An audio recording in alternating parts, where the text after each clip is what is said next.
The Red River Basin is a vital Minnesota region.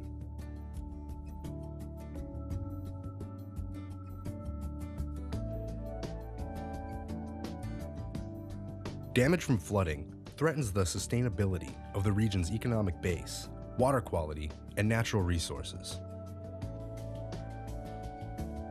Finding solutions to flood damage is a difficult task in the Red River Basin. We've got a large area that floods, we've got lots of water coming into our rivers and streams, and we've got flat country. We've got to find solutions to those problems by working together in a collaborative process. Since 1998, people in the basin have worked together to build solutions under the mediation process.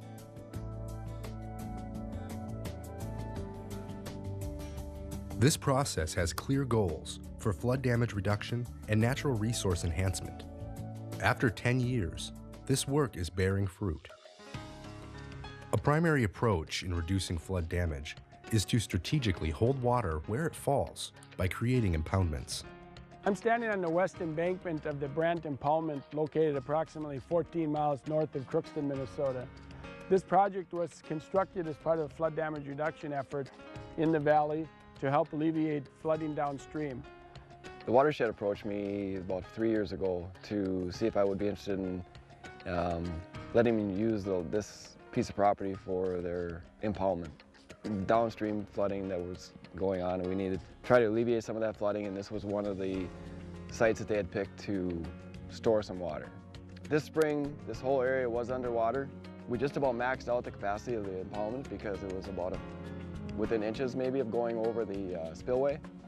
This impoundment covers approximately 490 acres and it stores approximately 3,900 acre-feet of water. You can visualize the Brant Impoundment as a large bathtub. The water fills up in this bathtub and you ultimately come down to the outlet structure, which is what you're looking at right now, and you open the gate just like you would the drain on your bathtub, and you drain it down slowly. We have rivers that flood in the spring, then they go dry very quickly after that.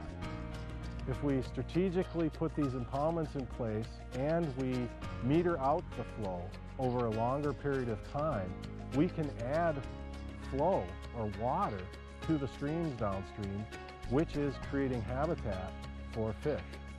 Through working with the watershed, I actually became part of the work team, the project work team, and so now I'm working with the watershed on talking to other landowners and showing them the benefits of projects like these. And instead of spreading, water a foot deep across 1,000 acres, we will be holding it here instead. Another way to store water where it falls is to restore wetlands. This wetland was restored. Previously it had been drained.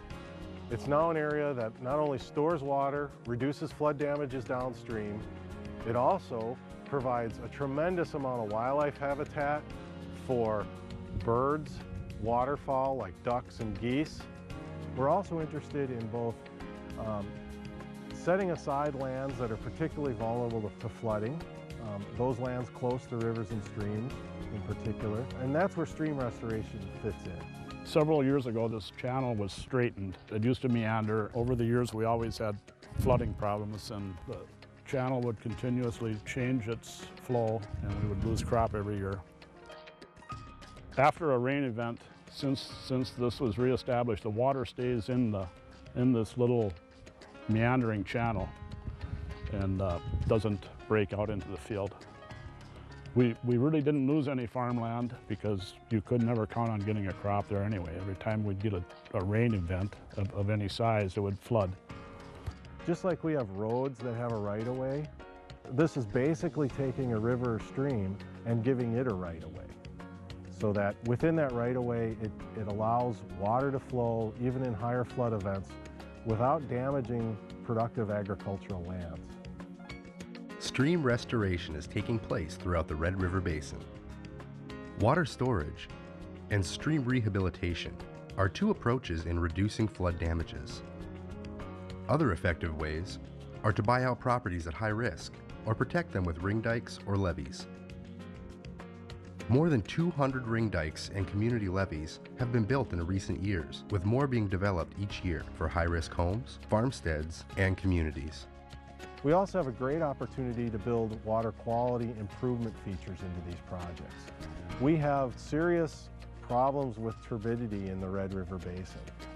These projects, both the impoundments, stream restoration, wetland restoration, can be part of the solution to improve that water quality.